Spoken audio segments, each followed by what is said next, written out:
Olá, pessoal. Mais uma tarde de aprendizado, que nós estamos aqui com toda a equipe do Aurora de Luz. Hoje estaremos conversando sobre um tema, o suicídio. Então vamos fazer algumas reflexões para que a gente possa colher um aprendizado melhor nessa tarde, nos ajudando na nossa vida, no nosso dia a dia. Eu começo hoje com uma oração, rogando aos benfeitores espirituais que nos amparem, que nos protejam, que nos deem toda a intuição necessária para que a gente possa conduzir aquilo que for o melhor para todos nós. E eu vou ler uma mensagem do livro Otimismo Todo Dia, de Lorival Lopes, que servirá para a nossa oração de abertura desse nosso encontro. Valorize-se. Pense dessa forma: reflito Deus no espelho da minha consciência. Mesmo pequenino, esse espelho reproduz a imagem do universo, sua beleza e majestade. Desejo manter o espelhinho sempre limpo, refletindo a glória de Deus, o bem, o amor, a fraternidade, a eternidade, a paz. Tenho capacidade de fazer isso. Olho para um futuro grandioso. Supero os obstáculos do dia, a pobreza do espírito, a pequenez. Tenho planos de progresso, confio no poder superior que estampo. Considero-me rico de qualidade e força, desempenho o dia com prazer. Tudo a Deus agradeço e a Ele rogo proteção para todos. É uma felicidade ter o espelho da consciência limpo. A dor alheia pode servir de exemplo a quem enfrenta dificuldades sérias.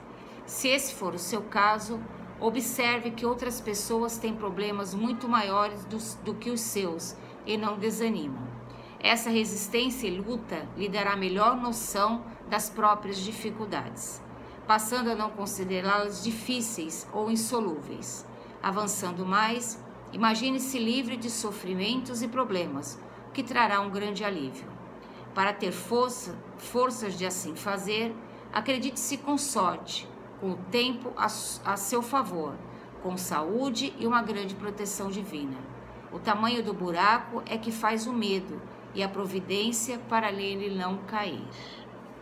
Então vamos à reflexão dessa mensagem, né? A dor alheia, a dor nossa, cada momento da vida. Alguns passam por situações mais difíceis, outros mais fáceis. Então, às vezes, se você está aí passando por um momento bem complicado, pensando em tirar a sua vida, não faça isso, tá? Não faça isso porque a dor será maior. E outras pessoas também passam por problemas tanto quanto o seu e resistiram e enfrentaram e estão caminhando aí. Então, Vamos refletir sobre isso. Vou trazer algumas passagens do livro Céu e Inferno, do capítulo 5 dos Suicidas, que vai nos ajudar a refletir sobre determinadas situações e a realidade e as verdades do plano espiritual. Então a gente sabe que o homem encarnado, ele se detém muito nas posições do mundo material, né? Que ele imagina que essas posições que lhe trarão felicidade. Então ele acaba tendo um olhar na vida, um olhar muito limitado diante da vida, né? Porque ele vê através daquilo que os seus olhos, seus sentidos possam captar ou enxergar. Mas a vida é muito mais e muito além do que tudo isso. Então vamos começar com uma história que está nesse livro do Céu e Inferno, como havia falado. A história chama-se O Pai e o Conscrito. Conscrito é aquele que vai se alistar, que vai para o exército, tá? Tá ligado ao alistamento militar. Então diz assim: no começo da Guerra da Itália, no ano de 1859, um negociante de Paris, pai de família, gozando de uma estima geral por parte dos seus vizinhos, tinha um filho que fora sorteado para o serviço militar. Impossibilitado de o eximir para tal serviço, ocorreu-lhe a ideia de suicidar-se, a fim de o isentar do mesmo, ou seja, de isentar o filho de ir para a guerra, como filho único de uma mulher viúva. Então ele pensava assim: se eu me suicidar, meu filho não vai para a guerra e ele estaria livre desse, ele faria o alistamento, mas ele não seria sorteado para o serviço militar. Ele não correria o risco de ir para a guerra, de sofrer todas as consequências da guerra. Então eu livraria disso. Então ele pensou na condição de pai, de amor paternal, que tirando a sua própria vida, resolveria toda essa questão. Um ano mais tarde, esse espírito do pai foi evocado na Sociedade de Paris, na Sociedade... Kardec foi o fundador da Sociedade Parisiense de Estudos Espíritas, e ele tinha como orientador espiritual dos trabalhos o Espírito São Luís.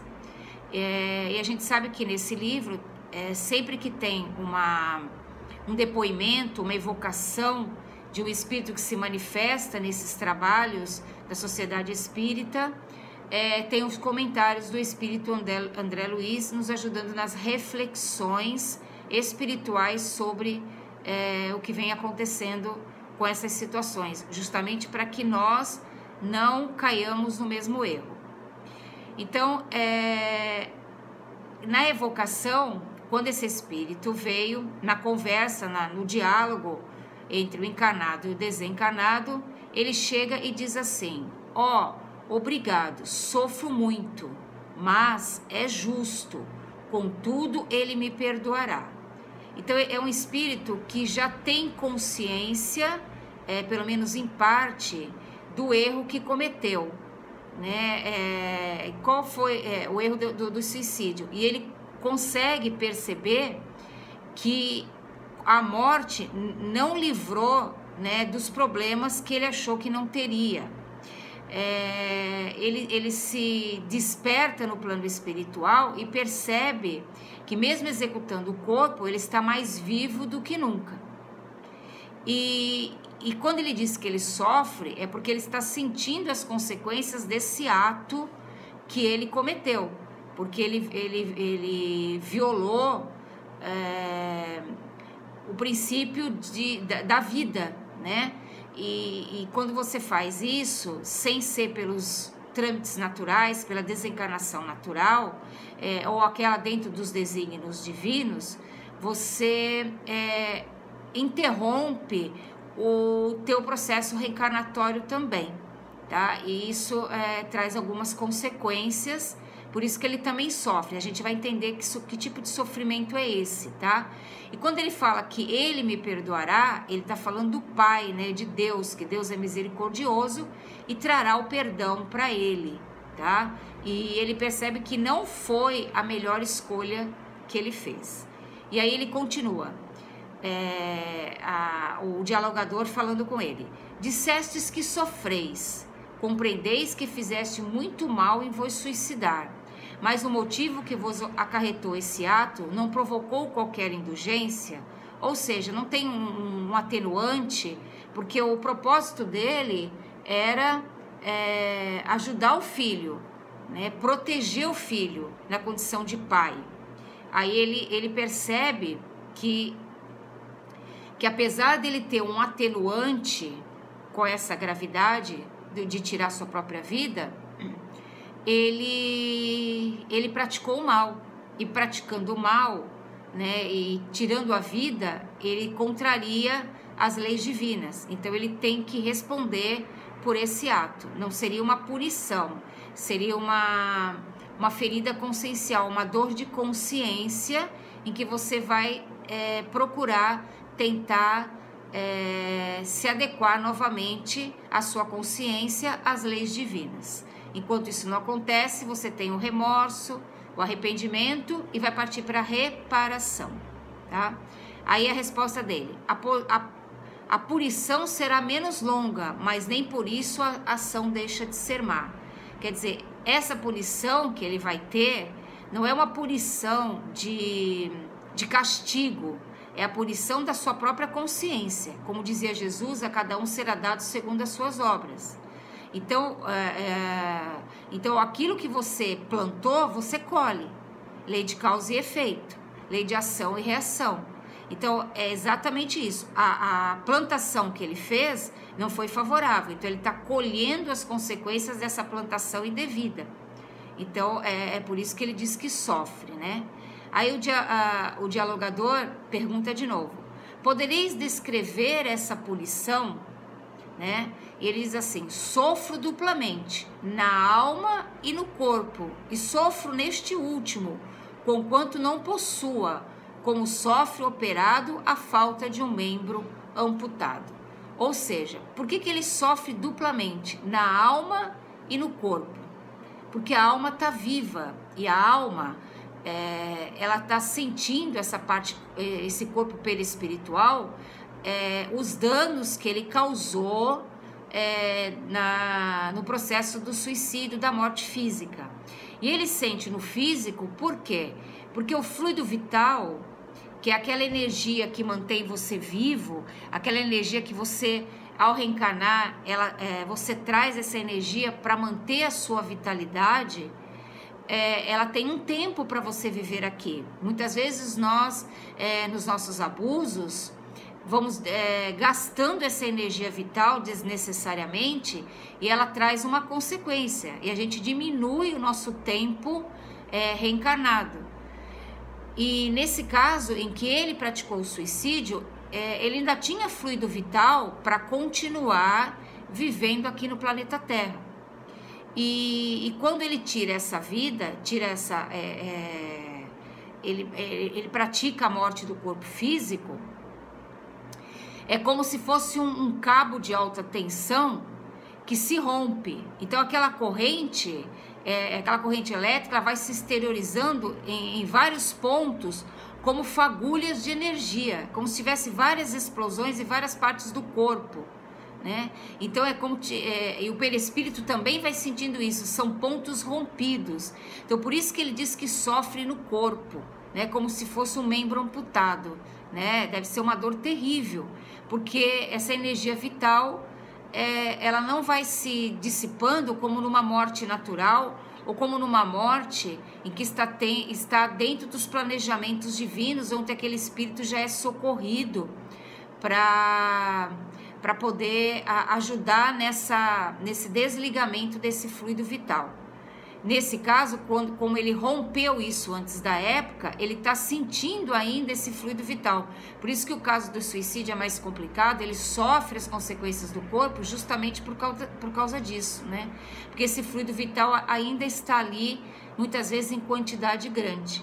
E a gente sabe que a gente repõe, né, esse fluido vital através de um passe, de uma transfusão de energia, através do ar, através da água, através do sol, a gente vai repondo essa energia. Mas quando você não consegue, por uma doença, e essa doença você não consegue mais trazer vitalidade para aquele órgão, pode ocorrer o desencarne. Por isso que existem algumas mortes que dizem falência múltipla dos órgãos. Na realidade, a energia vital que mantinha aqueles órgãos funcionando, ela não tem mais, ela se esvaiu, né? Ela foi embora. E aí aqueles órgãos não tem mais como se movimentar, porque não tem mais a energia vital. Então, por isso que tem essa falência múltipla dos órgãos, tá? Então, continuando. Ele diz assim, o dialogador continua com a conversa: a realização do vosso suicídio teve como causa unicamente a isenção do seu filho de ir para a guerra, ou teve outras consequências? Ele diz: fui completamente inspirado pelo amor paterno. E ele completa: muito mal inspirado. Em atenção a isso, a minha pena será abreviada. Né? Então ele também recebeu influência espiritual nesse momento do suicídio, como também tinha irmãozinhos espirituais fazendo com que ele não cometesse isso. Então, mesmo com esse ato de abnegação, esse suicídio não é considerado desculpável, apesar da intenção ser boa, tá? Mas o mal é sempre o mal, né? E faltou confiança em Deus da parte dele, né? Uma confiança que ele deveria de ter tido, porque quem é ele, né, para saber quais eram os planos divinos para a reencarnação do filho, né? Ele olhou pela sua própria ótica, ele olhou sobre a forma que ele achava que seria o mais certo para proteger o filho. Só que ele também prejudicou a realização dos destinos do filho, da própria reencarnação do filho, tá? Ele também prejudicou isso.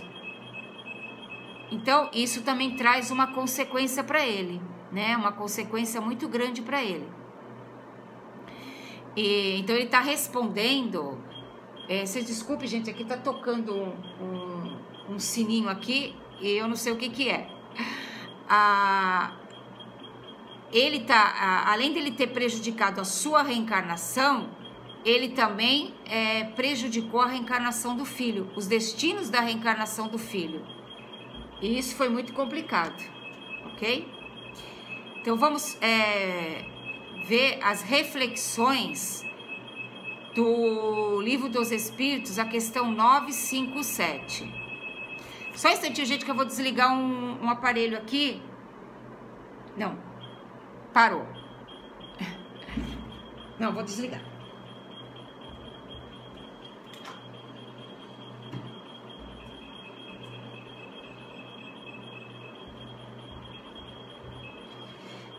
Gente, desculpe, infelizmente não é aqui, é lá fora. A gente vai ter que conviver com esse apitinho aqui durante a live. Na questão do Livro dos Espíritos, na 957, traz umas reflexões pra gente. Essa reflexão diz assim: quais são, em geral, as consequências do suicídio sobre o estado do espírito? Aí ele diz assim: as consequências do suicídio são muito diversas, não há penas fixadas, são sempre relativas às causas que provocaram. Então, o suicídio é um ato que você está tirando a sua vida, mas as consequências desse ato, a intenção do que você praticou, essa intenção ela é atenuada, dependendo daquilo que você... por que você praticou esse ato, tá? Então, são sempre relativas às causas que o provocaram. O que é mais forte aí, que é a consequência mais...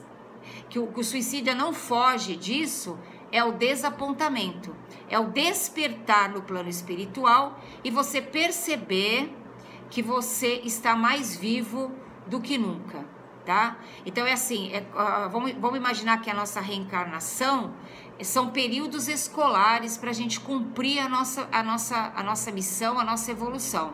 Suicidar-se é você jogar fora esse ano letivo. Então, por isso que se torna uma punição, um castigo, porque você vai ter que fazer tudo de novo, e às vezes em condições mais difíceis, tudo aquilo que você poderia já ter feito de uma forma mais correta, né? Então, é uma repetição, né? Por isso que se torna uma expiação. E alguns expiam na própria existência, no mundo espiritual, e outros precisam de uma nova reencarnação para poder reparar isso, tá? Então, há evolução nos dois planos, tanto no plano espiritual quanto no plano material. E esse espírito que desencarnou, ele já tinha um certo entendimento do ato que ele tinha praticado e as consequências que estavam advindo disso. Então, ele já estava, né, expiando essa falta, né? Mas ele ainda tinha o comprometimento com a própria reencarnação do filho, que ele tirou, né? E tirou a vida. Então, ele prejudicou todo o processo reencarnatório do filho também. Porque quem sabe ele, se a ida do filho à guerra não faria parte do progresso espiritual dele, né? E a gente sabe que existe lá no plano espiritual, sob a coordenação de Maria de Nazaré, um hospital Maria de Nazaré para tratamento dos suicidas. Então, todo aquele que se suicidou ou que tem a intenção de se suicidar, que seja ajudado, seja amparado, que seja orientado para que ele perceba que ele não está sozinho e que desencarnar não livrará do problema, pelo contrário, aumentará ainda mais, tá?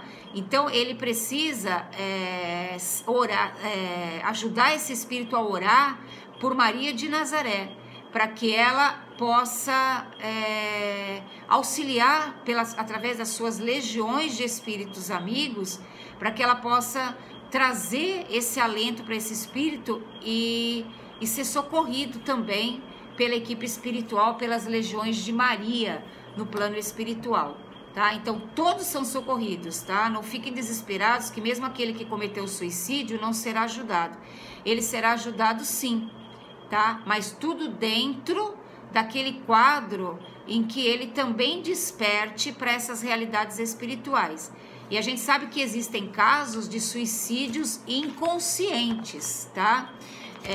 Que são aqueles que você apressa a extinção das suas forças vitais. Isso está lá no Evangelho segundo o Espiritismo, no capítulo 5, né?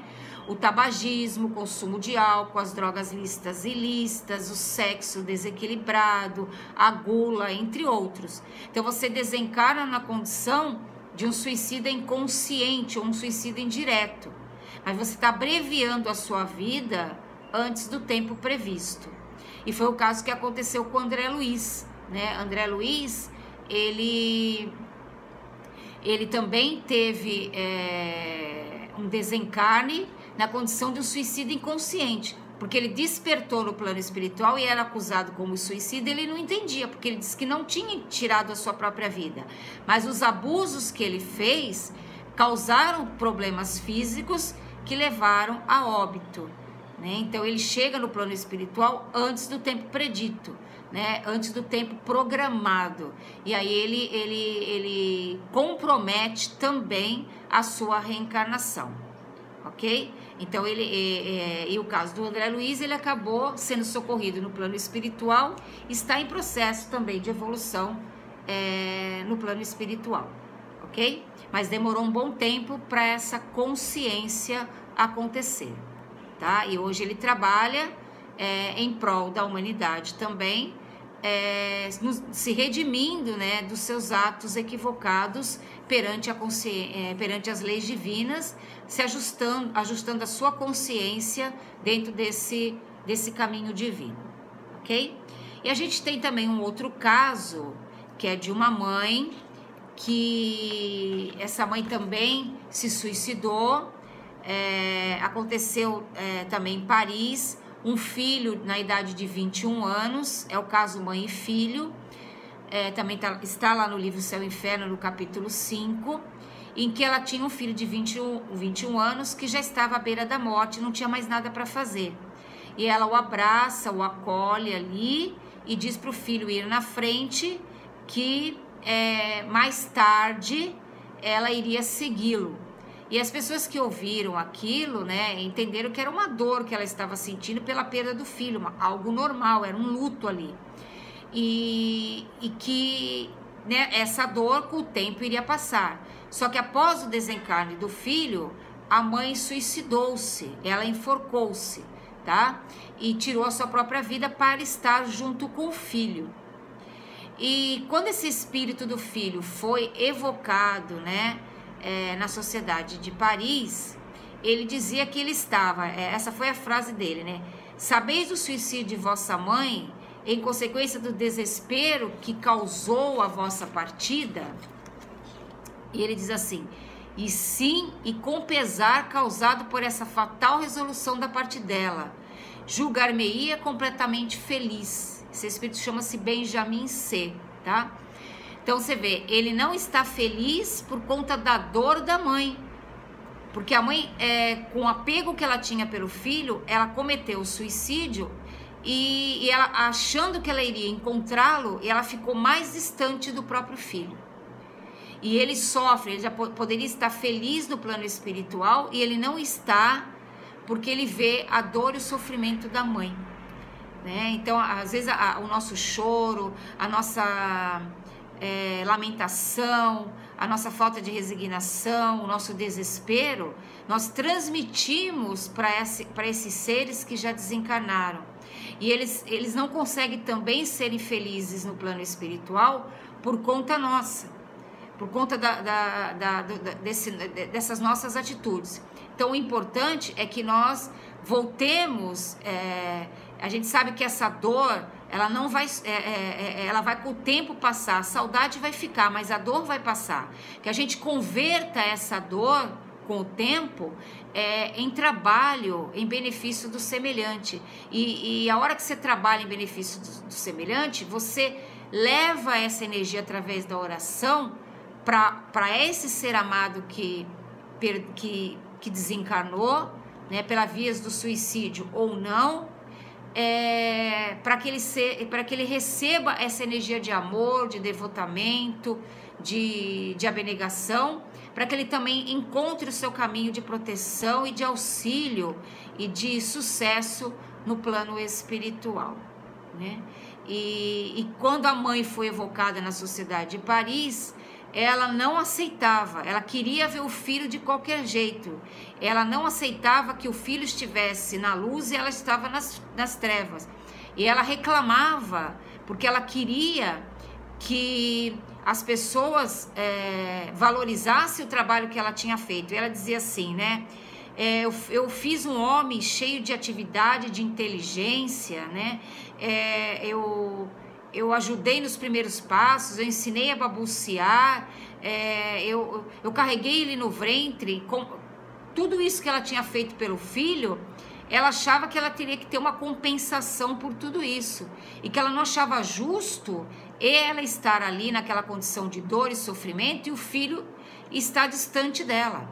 Ela não aceitava isso. Então ela tinha um espírito revoltado, né? Um espírito que não tinha esclarecimento espiritual, não tinha resignação, não tinha aceitação para perceber que o tempo do filho, a reencarnação do filho, já tinha ocorrido e que ele já tinha cumprido a sua tarefa no plano físico e que ele agora estaria no plano espiritual. Ela não aceitou isso, ela quis mudar os desígnios de Deus, ela não confiou e nem aceitou a submissão à vontade de Deus e não tinha conhecimento da imortalidade da alma.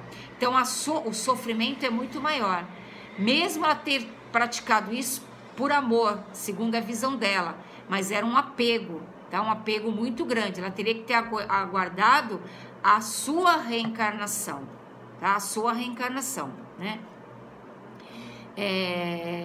Desculpe, a sua desencarnação, tá? No momento certo, de forma natural, ou como fosse ocorrer no momento certo, ok? Então, o que eu trago aqui para a gente refletir, né, é que o excesso de materialismo, as dúvidas sobre a vida material, a incredulidade, o viver um mundo só material, viver só as ilusões do mundo material, achando que a felicidade está somente aqui, né, a gente não consegue ter uma visão mais ampla da vida quando os problemas e as dificuldades surgem, né? Que elas não vêm para nos derrotar, elas vêm para ajudar no nosso crescimento espiritual e para serem curadas, né? Então, hoje a gente tem o Consolador Prometido, a gente tem o Espiritismo, a gente tem muito conhecimento espiritual por aí, né? Que na realidade é o remédio de que nós necessitamos para curar as feridas da nossa alma. E que a gente possa usar esse remédio em abundância. Ele não tem contraindicação. Então a gente precisa usar esse remédio muitas vezes. É um remédio que tem que ser de uso contínuo e diariamente, né? Então a gente tem que prover um fortalecimento da nossa parte espiritual, para que a gente consiga ter a fortaleza e a resistência necessária para enfrentar as provas e expiações da nossa vida. Ok, gente? O que eu tinha para trazer para vocês hoje era isso. Agradeço muito a oportunidade de estar aqui e vou fechar com uma frase de Emmanuel que diz assim: quando a dor te visita, reflete-lhe a mensagem: não há sofrimento sem significação. Tá? Minha gratidão a todos, obrigado por estarem aí, obrigado aos benfeitores espirituais, toda a equipe espiritual do Aurora de Luz, que nos amparam, nos protege e nos auxiliam sempre. Gratidão e um feliz dia a todos vocês.